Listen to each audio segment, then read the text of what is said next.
Olá, queridos alunos, a paz do Senhor, bom dia. Eu que é o evangelista Marcos, eu estou a serviço do Ministério Casa de Levi, para esse estudo teológico, um estudo de cunho teológico para os irmãos. E teremos algumas matérias nesse decorrer, matérias curtas, porque é um curso básico, matérias curtas, porque é um curso inicial. E teremos doutrina, educação cristã, teremos a pneumatologia, porque na verdade nós confundimos pneumatologia com paracletologia. A pneumatologia é a doutrina dos espíritos e a paracletologia é a doutrina do Espírito Santo, propriamente dizendo. Teremos a martiologia e teremos também missiologia, E que nessa manhã nós começamos com a martiologia, a doutrina do pecado. Para nós conhecermos mais sobre a doutrina do pecado, é necessário nós também conhecer. Para nós conhecermos mais sobre a doutrina da salvação, sobre a doutrina de Cristo, o trabalho de Cristo, expiatório de Cristo, é necessário nós também conhecermos a doutrina do pecado. O que é o pecado? A palavra pecado vem do grego peccatum, que significa errar o alvo, errar a direção. Então todo aquele que erra o alvo, que erra a direção, ele comete pecado. E nós precisamos entender que alguns filósofos, eles têm tentado pesquisar a origem do pecado na face da terra.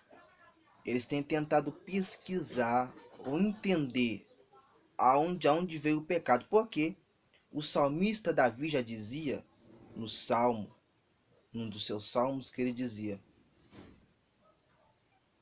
em pecado me concebeu a minha mãe. Vejamos comigo esse texto.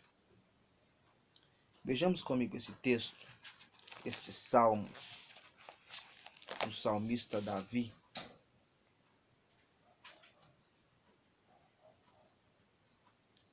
Esse salmo do salmista Davi, que está... Abra comigo no livro de Salmos. No livro de Salmos.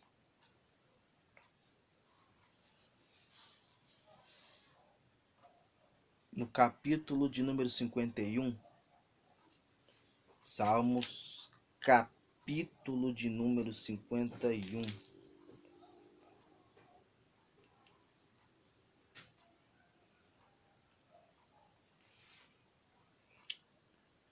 Versículo de número 5, que diz assim: de fato, tenho sido mal desde que nasci, tenho sido pecador desde o dia em que fui concebido. Olha o que o salmista Davi está dizendo. Tenho pecado desde que nasci e tenho sido pecador. Tenho sido pecador desde o dia que fui concebido. Agora pegamos uma outra versão. A versão que eu li é a versão NTLH, que é Nova Tradução da Linguagem de Hoje. Agora vamos pegar uma versão da Bíblia Cronológica, que é Almeida, que é revista e que é corrigida. Uma versão de Almeida, Vamos colocar assim.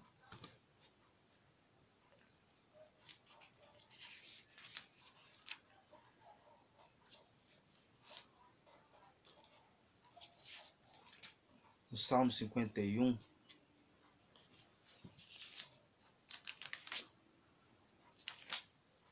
Vamos abrir o texto.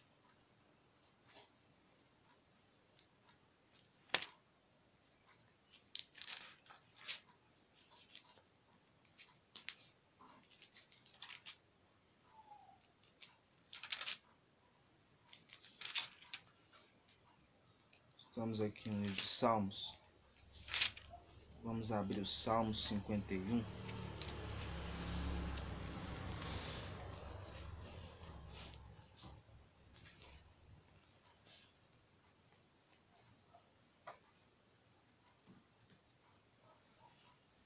Salmo 51.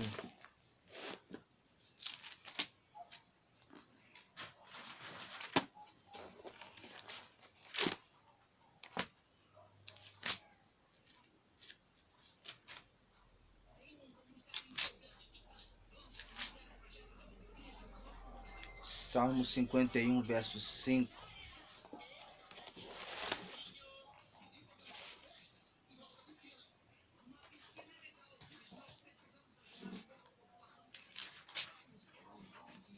Salmo 51, verso 5.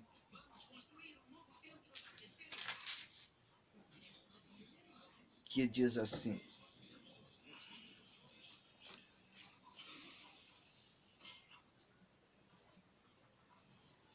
Salmo 51 está escrito assim: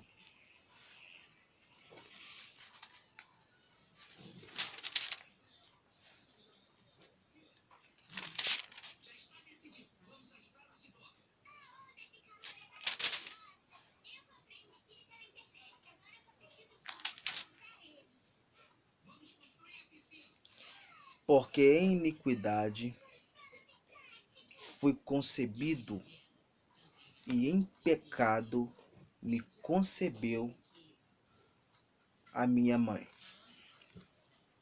Isso não quer dizer que Davi, alguns pegam esse texto para poder justificar e explicar que Davi foi fruto de um adultério, mas na verdade não é isso que o texto está dizendo. Quando ele diz que ele foi concebido em pecado, ou que ele foi em pecado, a mãe dele o concebeu, quer dizer que em algumas versões vai dizer que ele foi pecador desde que nasceu, e que ele tem sido pecador desde que nasceu, e desde o dia em que foi concebido, ele pecou. De uma outra forma, o pecado ele passa ao DNA humano de uma forma inexplicável. Sabemos que todos nós nascemos com esta marca do pecado. Não sabemos como ela passa, não sabemos como ela é transferida para o ser humano. Mas o que sabemos é que esta marca do pecado, ela passa a todo ser humano. Quando nasce, ele já nasce com isso. Então entendemos que outra coisa que precisamos entender é que o pecado ele não pode ser de Deus, porque Deus é santo. Vamos abrir comigo 1 Pedro capítulo 1, verso de número 16. 1 Pedro capítulo 1, verso de número 16. 1 Pedro capítulo 1, verso de número 16.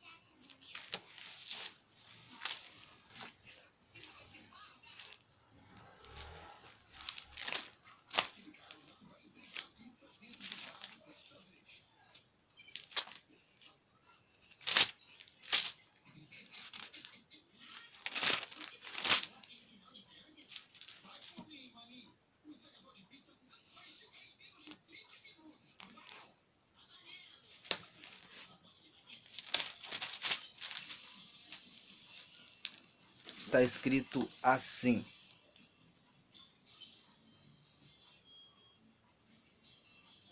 porque as escrituras sagradas dizem: sejam santos, porque eu sou santo. Então vemos que o pecado ele não pode vir de Deus, porque lemos aqui em 1 Pedro que Deus é santo. Então a origem, porque nós temos que entender algo interessante, que Deus ele tem duas formas de se comunicar com o ser humano: essência e substância. O que é essência? A essência de Deus é glória. Isaías capítulo 6 vai dizer que a glória de Deus enchia todo o templo. Então a essência de Deus é glória, é glória. Agora a substância de Deus é aquilo que Deus usa para se comunicar com a raça humana. Qual que é a substância de Deus? Bondade, santidade, longanimidade. Essas são as substâncias de Deus. Então a substância de Deus, que é uma delas, que é a santidade, ela impede de que o pecado tenha vindo de Deus. Deus não criou isso. Deus não originou isso. Muito pelo contrário. Deus, ele reprova isso.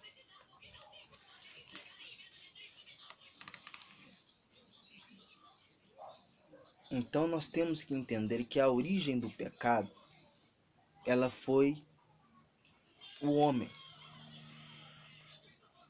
A gente vê muitos pregadores dizer que o primeiro pecado nasceu no céu, e eu vou um pouco mais além, dizendo que o primeiro pecado nasceu no coração de Lúcifer, quando ele disse: eu subirei e exaltarei o meu trono na banda do norte.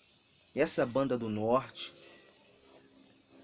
era um trono vazio que ficava a banda do norte, que era o trono de Cristo. Então Lúcifer queria se assentar no lugar de Cristo, mas essa matéria é uma outra matéria que nós vamos ter por nome de Cristologia.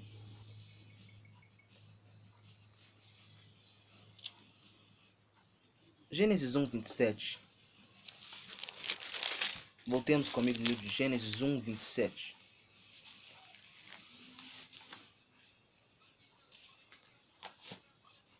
Que Deus criou o homem à sua imagem e semelhança. Gênesis 1 e 27.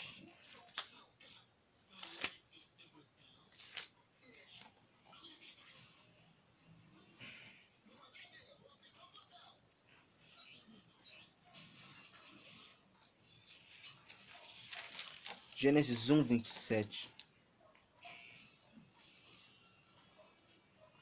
Está escrito assim: assim Deus criou os seres humanos. Ele os criou parecidos com Deus. Ele os criou homem e mulher, ou macho e fêmea os criou. A gente entende que o homem, ele não foi feito do barro. Na verdade, a essência do homem não foi criada no barro. O que foi criado no barro foi a matéria. O barro foi feito para fazer, foi usado para fazer a matéria. Só que o homem, ele não é apenas uma criação, o homem é um projeto. O projeto homem. Este homem foi criado em um lugar chamado mundo habitável. Isso está na onde? Abra comigo Provérbios 8, 31.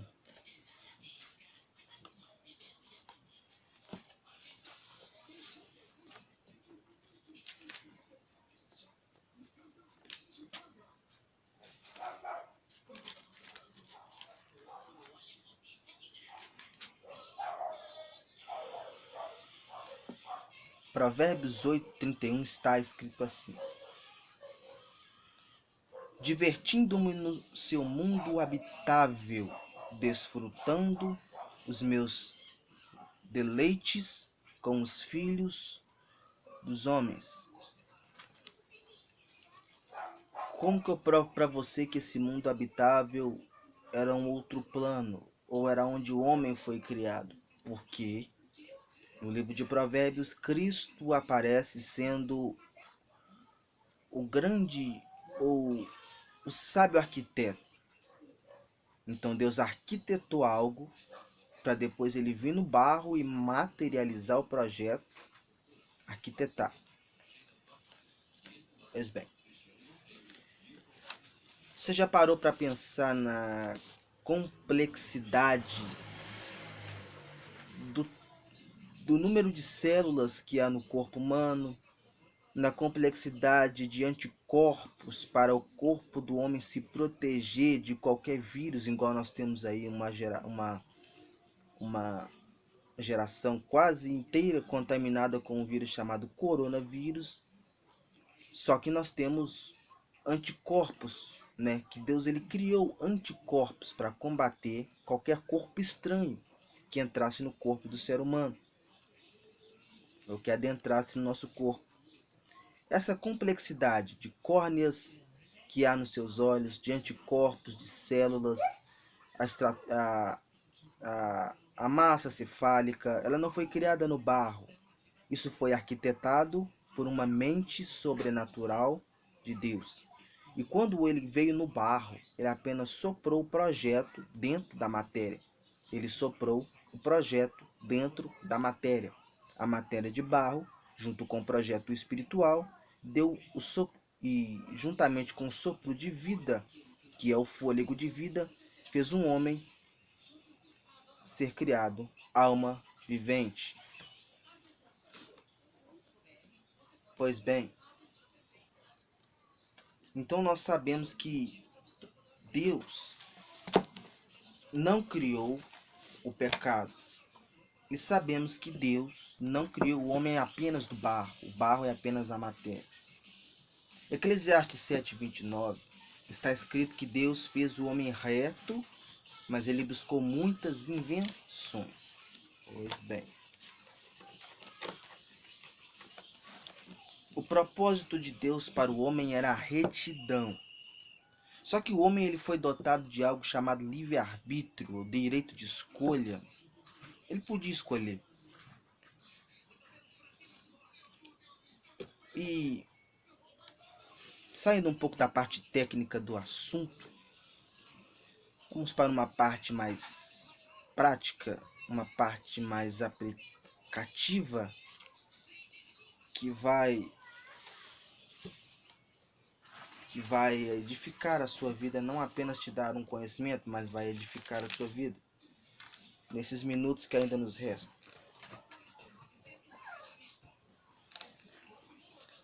Gênesis 3,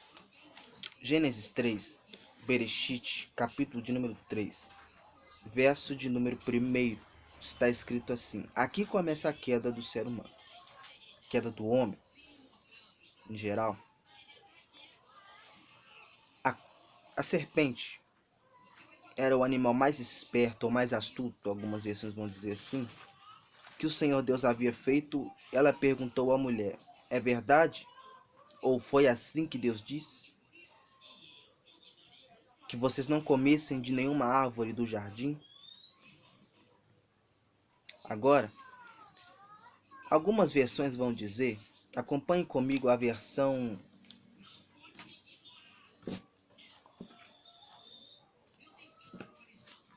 de Nelson, que vai dizer assim: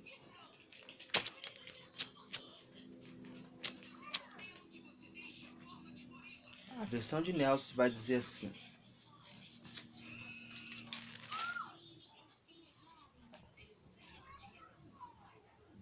Gênesis 3,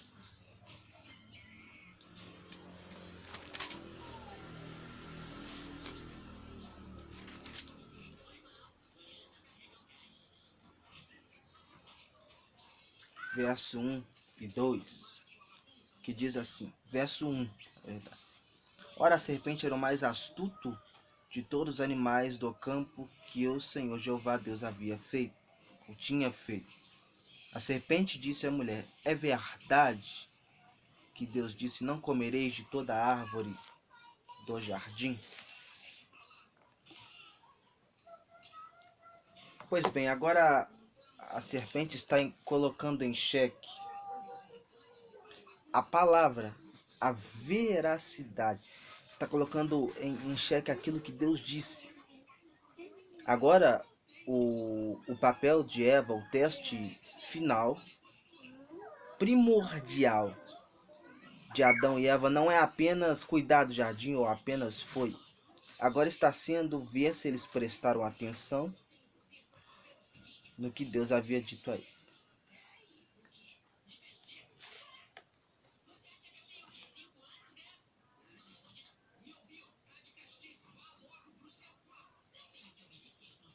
Pois bem,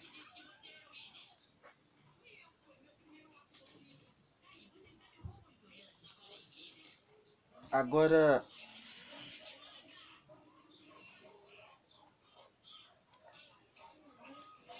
agora vemos o argumento da serpente é dizer e perguntar e querer saber o que foi que Deus havia dito a eles e distorcendo aquilo que Deus havia dito, porque existia uma palavra, existia uma ordem. O erro nosso, às vezes, a nossa falha é de associar a queda, associar o pecado a apenas eles terem comido do fruto. Mas o pecado não está associado somente a isso, ou não está associado a isso. O pecado de Adão e Eva não foi somente comer do fruto, mas foi desobedecer à voz de Deus. E o que levou a dessa desobediência? Uma das duas partes. Por quê, irmãos? Adão foi criado primeiro, Eva foi criada depois. Então a ordem foi dada para Adão. Adão sabia o que Deus havia dito. Então ele transmitiu essa ordem para Eva. Então agora o erro de uma das duas partes que gerou a queda foi não prestar atenção na palavra que Deus havia dito. Então nós podemos aplicar e praticar isso nas nossas vidas a cada dia. O que nos leva ao erro, o que nos leva à ruína espiritual é não prestar atenção na palavra que Deus disse.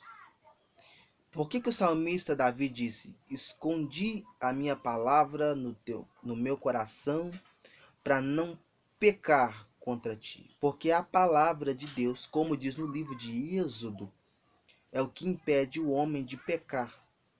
Então, como foi aqui no Jardim do Éden, o que levou o homem ao pecado foi não guardar esta palavra, não guardar este mandamento, não guardar esta ordem.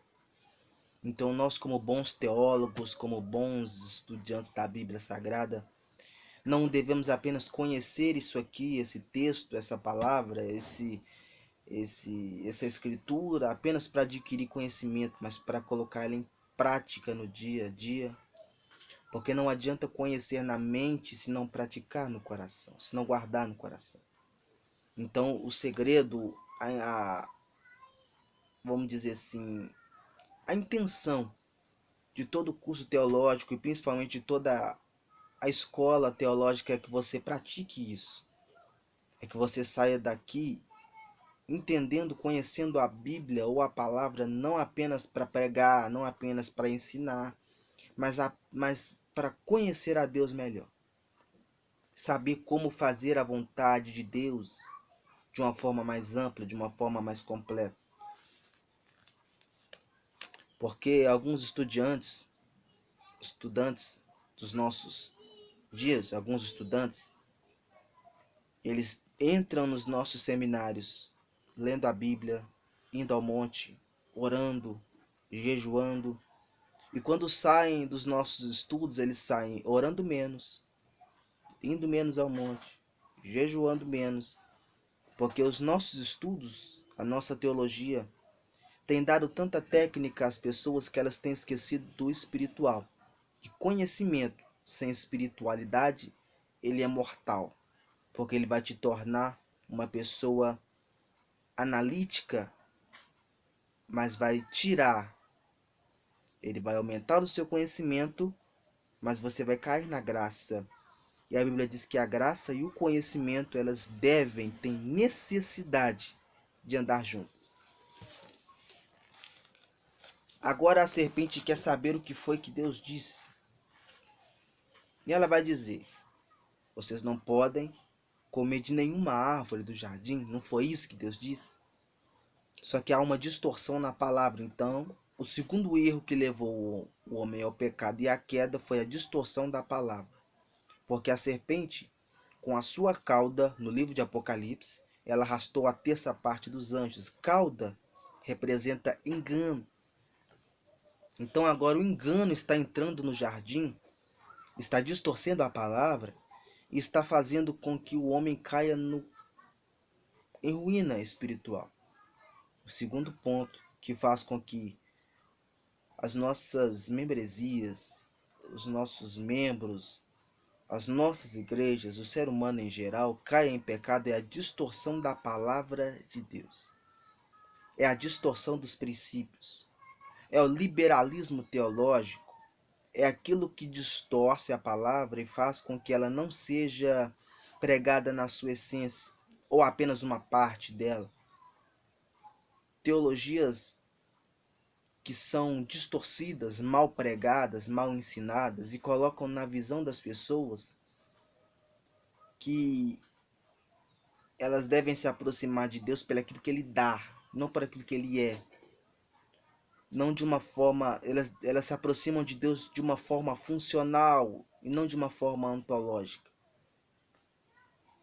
Pois bem,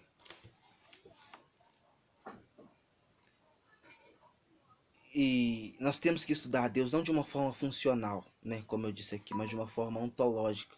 O que é uma forma funcional?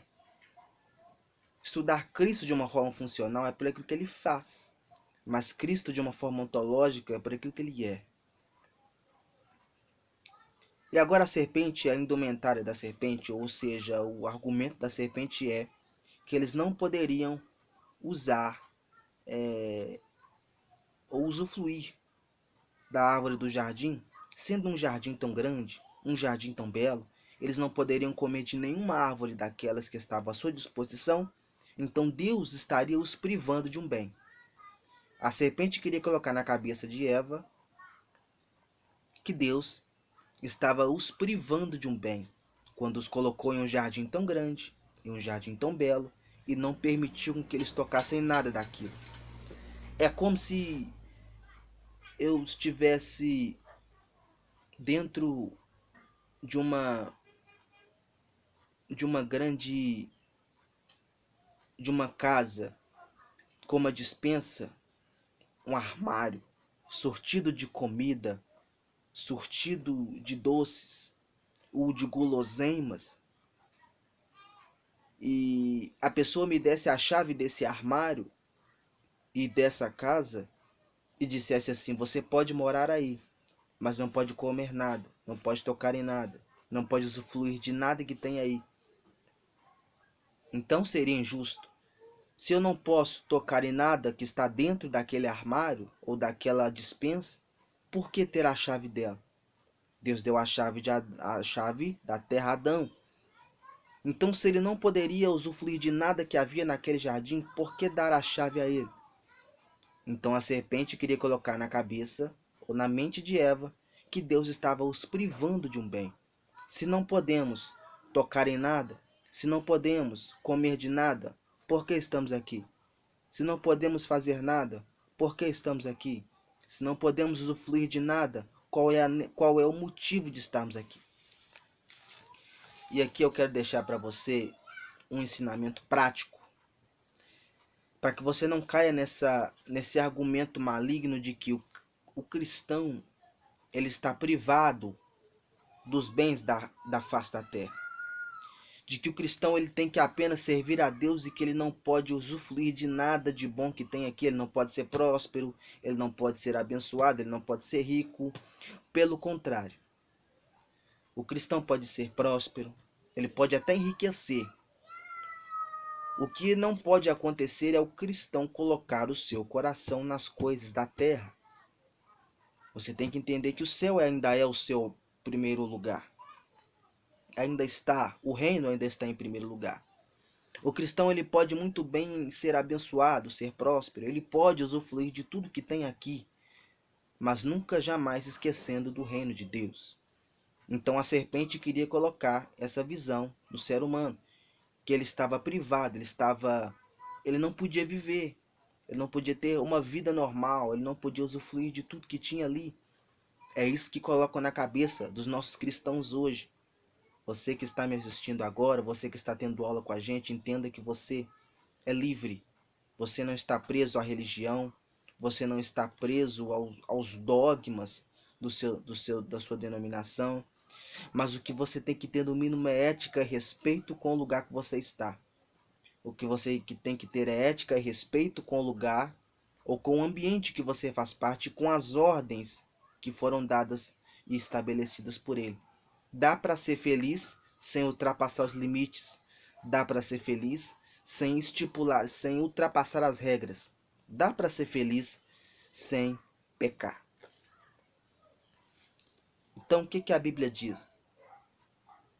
Que a mulher respondeu à serpente: do fruto das árvores do jardim podemos comer, mas do fruto da árvore que está no meio do jardim não comereis, porque nem não comereis dele, nem tocareis nele, para que não morrais. Então agora a Eva está dizendo que eles não poderiam nem tocar neste fruto. Só que Deus não disse tocar, Deus disse comer. Então agora vemos que uma parte não prestou atenção no que Deus havia dito, ou não entendeu direito a palavra que Deus havia dito. Deus disse: não podereis comer, que o dia que dela comerdes, morrerei. Aí nós temos um problema. Qual que é o problema de você não entender essa palavra aqui? Porque o dia que você não entende essa palavra aqui, você vai transmitir ela errado. Eva não entendeu direito a ordem de Deus, e quando ela foi transmitir a ordem de Deus para a serpente, ela ainda transmitiu a ordem errada. Ela disse tocar, e Deus não disse nada de tocar. Então a importância de você entender essa palavra aqui é que você vai transmitir ela com verdade, vai ser fiel ao texto, uma exegese fiel ao texto, vai interpretar de uma forma correta. Essa que é a, a importância e a função da teologia. É que você entenda esse texto e não cometa o erro que Eva cometeu, não transmitir ele de uma forma errada. Porque eu aprendi que quem aprende errado, ensina errado. Então nós temos que aprender certo para transmitir de uma forma correta, sendo mais fiéis possíveis ao texto bíblico. E a serpente vai dizer, né, já encerrando essa aula, caminhando para o final, que eles seriam como Deus e os seus olhos seriam abertos. Na próxima aula eu vou falar sobre o que significa abrir os olhos, o que significa ter os olhos abertos, o que significa ser como Deus, o que a serpente queria dizer com isso. Vou mostrar alguns textos aqui para confirmar aquilo que eu vou estar afirmando. Mas a origem do pecado ela nasceu em Lúcifer, né? Tô caminhando para o final desta aula. Então temos que entender que a serpente ela queria distorcer e mudar os princípios. Então, o que gerou a queda do homem foi a distorção de princípios, e a distorção de princípios gerou um ambiente, contaminou um ambiente puro, transformando ele em um ambiente pecaminoso. Nas próximas aulas vamos falar sobre a questão da origem do pecado. E nessa aula introdutória para você entender esse contexto da martiologia, porque cristologia, amartiologia e pneumatologia e escatologia estão ligadas uma na outra, como se fosse um triângulo. Por quê? Aqui no alto nós temos a teontologia, que é Deus, Depois nós temos a martiologia, doutrina do pecado, ou seja, agora Deus fez o homem reto. Na doutrina do pecado estudamos a declínio do homem, pecado, a queda. E depois da queda vem a cristologia, trazendo Cristo, que é a solução para a queda do homem, que é o segundo Adão, feito espírito vivificante.